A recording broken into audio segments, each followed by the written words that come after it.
You Jong बहुत young दिखती थी। इवन दो ग्रेजुएट हो चुकी थी बट वो तभी भी बहुत छोटी दिखती थी। तो जो वो ट्यूटर थी, जो विक्टिम थी, उन्होंने अपने घर बुलाया यूजोंग को, जो बुसान में था। तो वो बिल्कुल प्रिपेयर्ड होके गई यूजोंग। उसने एक स्टूडेंट की यूनिफॉर्म पहन ली कि वो लगे एक स्टूडेंट, और वो वहाँ पे चली जाती है। उस ट्यूटर ने इतना ज़्यादा शक नहीं किया क्योंकि वो थी भी एक बच्ची जो वो बन के आई थी, और ऊपर से वो फीमेल थी। तो उन्होंने सोचा कि यार कुछ होगा नहीं, और अपने अपार्टमेंट में अंदर आने दिया। अंदर जाने के बाद यू जोंग उसको 111 बार स्टैप करती है। लाइक वो विक्टिम मर चुकी थी, बट वो उसे स्टैप करती रही, अपना गुस्सा उस पर निकालती रही। हेलो दोस्तों, मेरा नाम दृष्टि है और स्वागत है आपका मेरे चैनल पे। आज मैं लौटी हूँ एक और क्राइम केस के साथ, जिसने मुझे, दूसरों का तो नहीं पता, बट मुझे पूरा हिला कर रख दिया। ये अगर मैं आपको बोलूं कि किसी इंसान ने किसी का मर्डर कर दिया सिर्फ क्यूरियोसिटी की वजह से, यही एक ऐसा केस है साउथ कोरिया का, जो है जंग या जंग का केस। जंग या जंग सिर्फ मेरी और आपकी तरह ही एक नॉर्मल इंसान थी, जिसको ट्रू क्राइम देखना बहुत पसंद था। पर किसने सोचा था कि वो अपनी पसंद को इतने बुरे अंजाम तक लेके जाएगी। अगर मैं आपको साउथ कोरिया का सीन बताऊं ना, तो इट्स लाइक बहुत हैपनिंग। रात में इतना ज्यादा हैपनिंग होता है, लोग क्लबिंग जा रहे हैं, बार्स जा रहे हैं, it's like very normal for them. तो वैसी एक नॉर्मल रात थी, और एक टैक्सी ड्राइवर राउंड्स ले रहा था, ये देखते हुए कि उसे कोई पैसेंजर मिल जाए। उसी टाइम एक लड़की आती है, और वो भी बहुत बड़े सूटकेस के साथ। वो लड़की जब आई तो टैक्सी ड्राइवर ने इतना कुछ सोचा नहीं तब, और उन्होंने हेल्प करने की कोशिश करी। उन्होंने ट्रंक खोला गाड़ी का और ये कहा कि वो सूटकेस रख देते हैं उस ट्रंक में, बट उस लड़की ने मना कर दिया। उस लड़की ने अपना सूटकेस खुद रखा ट्रंक में और फिर आराम से आके बैठ गई। टैक्सी ड्राइवर जब चला रहा था तो उसे शक होना स्टार्ट हुआ कि यार, इस लड़की को लाइक रात के 3 बजे सूटकेस के साथ ये कहाँ जा रही है।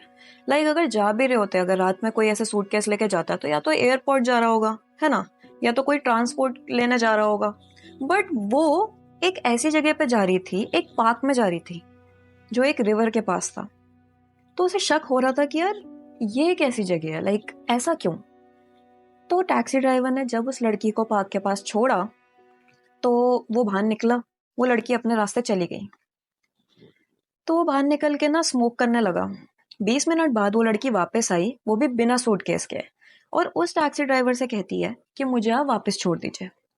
इस समय तक वो टैक्सी ड्राइवर समझ गया था कि कुछ तो गड़बड़ है, और उसने पुलिस को कॉल कर दिया। बाद में जाके पता चला कि उस सूटकेस में एक लाश थी, जिसे 111 बार स्टैप किया गया था, और फिर उसी लाश के पार्ट्स को काटा गया और उस सूटकेस में रखा था। अब जैसे मैं अपनी वीडियो में बताती हूँ कि जो भी कोई साइकोपैथ या मर्डरर होता है, उसका रिलेशन, उसकी जो फ्रस्ट्रेशन होती है और उसका ये जो बिहेवियर होता है, वो उसके बचपन से ज़्यादातर लिंक्ड होता है, लाइक एक चाइल्डहुड ट्रॉमा। तो अगर हम जंग या जंग की भी अगर पुरानी लाइफ के बारे में, लाइक बचपन की लाइफ में जाने, तो वो देखा गया था, उसके जब दोस्तों से पूछा गया तो जंग या जंग बहुत ही शांत बच्ची थी। लाइक शांत, अपने आप में रहने वाली, लोगों से बात करना बिल्कुल पसंद नहीं था उसे, अकेले रहती थी वो। फिर क्या हुआ, ग्रेजुएट होने के बाद वो लाइक बिल्कुल ही बंद हो गई, अपने दोस्तों से भी मिलना बंद, बिल्कुल अकेले रहना। वो अपने तब ग्रैंडफादर के साथ रहती थी। जब जंग या जंग सिर्फ 1 साल की थी, तब उसकी मम्मी उसे छोड़ के चली गई थी, और जब वो 6 साल की हुई तब उसके पापा ने फिर बाद में जाके फिर से शादी कर ली थी। बट ये जो ट्रॉमा होता है ना, लाइक कि तुम्हारे पेरेंट्स का बचपन में छोड़ जाना, ये तुम्हारे साथ बहुत एंड तक रहता है। जंग या जंग को अब अपने दादाजी के साथ रहना पड़ता था, और उसे वो पसंद भी नहीं थे। तो उसने क्या करा, घर पर भी वो अपने आप को एक रूम में बंद कर लेती थी और बाहर नहीं आती थी। जब उसके दादाजी उसे बोलते भी थे कि बाहर आ जाओ रूम से, तो वो यही कहती थी कि वो एंट्रेंस के लिए प्रिपेयर कर रही है। इतनी सारी चीज़ें होना, फैमिली ट्रॉमा और एग्ज़ाम्स का स्ट्रेस, एम्प्लॉयमेंट नहीं मिलना, ये सारी चीज़ें बिल्डअप हो ही जा रही थी उसके माइंड में, और उसको स्ट्रेस दी जा रही थी। कोई भी ये सारी चीज़ें जो मैं आपको बताती हूँ कि ट्रॉमा है, स्ट्रेस है, ये कोई भी जस्टिफाई नहीं करता कि आपने मर्डर कर दिया है, बट हम उसके बिहेवियर को ज़्यादा अच्छे से समझने के लिए बातें करते हैं। बट इसमें ये देखा गया कि जंग जंग कभी भी अपने पापा से अलग नहीं होना चाहती थी, वो उनके क्लोज थी। 3 दिन पहले इस मर्डर के जंग जंग अपने पापा को कॉल करती है और ये कहती है कि मैं कुछ बहुत बुरा करने जा रही हूँ और उस चीज से आप बहुत सफर करेंगे, और ये जो चीज मैं बुरा करने जा रही हूँ इसके बाद मैं सुसाइड कर लूंगी। जंग या जंग की जब पूरी सर्च हिस्ट्री देखी गई तो उसने ज्यादातर यही सर्च करा हुआ था ट्रू क्राइम के बारे में, और कैसे एक बॉडी को हाइड करते हैं और कैसे मारा जाता है और इससे रिलेटेड सारी इन्फॉर्मेशन। फिर ये भी देखा जाता है कि जंग या जंग वो भी बुक्स पढ़ती थी जिसमें ज्यादा लिखा होता था कि कैसे एक बॉडी को हाइड किया जाए। जंग जंग ने एक ऑनलाइन ट्यूटरिंग ऐप अपने मोबाइल पर डाउनलोड करा और उस पर वो ज़्यादातर सिर्फ फीमेल्स को ही प्रेफर करती थी जो ट्यूटरिंग लेसन्स दे सकें अपने घर पर।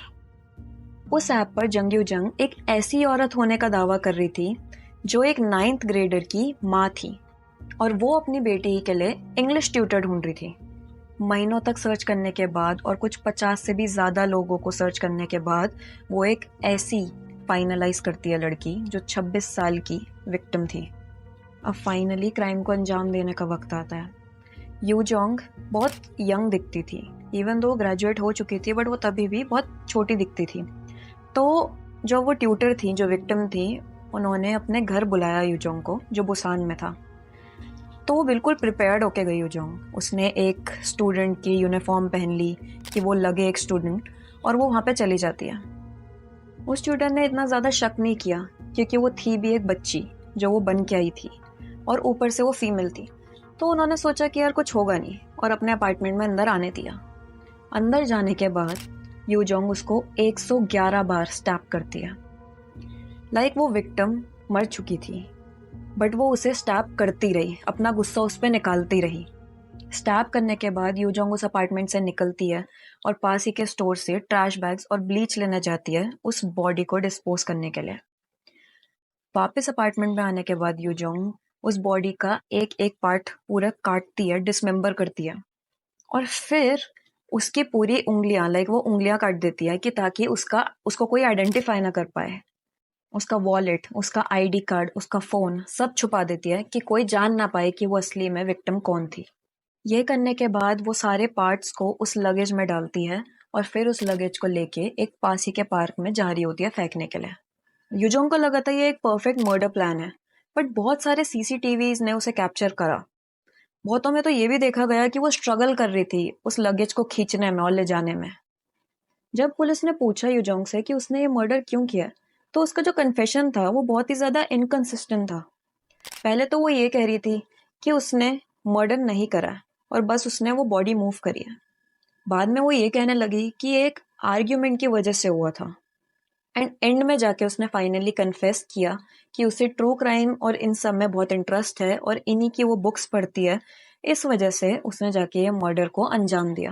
क्राइम को कन्फेस करने के बाद यूजोंग कोर्ट से लीनियंसी प्ली करती है और ये कहती है कि उसे हेलुसिनेशंस होते थे और उसे मेंटल डिसऑर्डर है।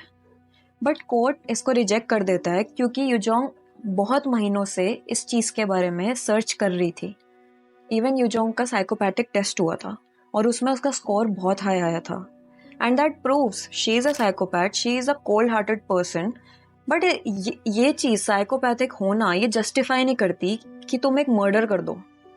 तो इसलिए उसकी जो प्ली थी उसको डिक्लाइन कर दिया गया। प्रोसिक्यूशन ने यह स्टेट करा कि जो भी ये जंग ने करा है ये उसके डीप सीटेड एंगर की वजह से करा है, जो उसकी अपब्रिंगिंग, उसके फैमिली रिलेशंस की वजह से, उसकी एजुकेशन और एम्प्लॉयमेंट फेलियर्स की वजह से था, और यही उसकी जो साइकोपैथिक टेंडेंसीज थी इसी ने इन्फ्लुएंस करा उसके क्राइम को अंजाम देने में। नवंबर 2023 को यूजोंग को कन्विक्ट करा गया मर्डर के चार्जेस पे और लाश को दफनाने के चार्जेस पे, और उसको लाइफ इम्प्रिजनमेंट की सेंटेंस दे दी गई। जब यूजोंग का साइकोपैथिक टेस्ट करा गया तो वो यूजुअली क्या होता है 40 में से होते हैं टोटल, एंड उसमें से अगर कोई नॉर्मल इंसान का हम देखें तो कुछ 6 या 7 इतने आ सकते हैं मार्क्स। बट यूजोंग के केस में कुछ उसके 28 थे, 28 फ्रॉम 40। एंड अगर हम बाकी सारे जो भी इतने फेमस सीरियल किलर्स या साइकोपैथ्स हैं उनका देखें तो उनका भी, अगर यूजोंग से कंपेयर करेंगे तो उनका भी उसके कंपैरिजन में कम था।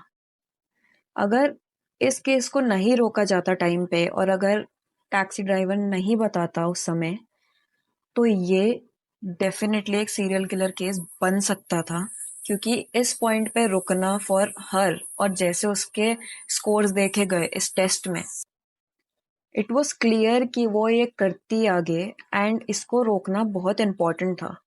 यूजोंग को बहुत ही ज़्यादा रिजेक्शंस मिली थी जॉब से, और इस वजह से कहीं ना कहीं तक उसके माइंड में ये आ चुका था, शी वॉज फ्रस्ट्रेटेड, और ये फ्रस्ट्रेशन इतना बिल्डअप हो गया कि उसने इस क्राइम को अंजाम दिया। एक जगह ये भी स्टोरी लिखी थी कि वो किसी जॉब के लिए अप्लाई करती है और वो उसे मना कर देते हैं, रिजेक्ट कर देते हैं। एंड जब वो पूछती है कि उसे रिजेक्ट क्यों किया जा रहा है, तो वो ये कहते हैं कि तुम्हारी इंग्लिश स्किल्स अच्छी नहीं है। इस वजह से उसको इंग्लिश से चिढ़ हो जाती है, और जो लोग उसमें अच्छे होते हैं उससे भी। और जैसे वो, मैंने आपको बताया कि वो एक 9th ग्रेडर के लिए ढूंढ रही थी टीचर को जो इंग्लिश में अच्छी हो, तो दिस प्रूव्स कि वो कैसे एक ऐसी इंसान को ढूंढ रही है जो इंग्लिश में अच्छी है, और फिर उसको मारना, वो एक फ्रस्ट्रेशन निकालना, वो दिखाता है कि वो कितना बिल्डअप होता आ रहा था। तो यही केस था जोंग्या जोंग का क्यूरियोसिटी मर्डर केस। कोई सोच भी नहीं सकता कोई क्यूरियोसिटी में आके या तो एक ट्रू क्राइम का फैन होके किसी मर्डर को अंजाम दे सकता है। अगर आपको ये वीडियो अच्छी लगी और आप ऐसे ही और क्राइम केसेस के बारे में जानना चाहते हैं, तो मेरे चैनल को सब्सक्राइब करें, और मैं मिलती हूँ अपनी अगली वीडियो में। Bye bye.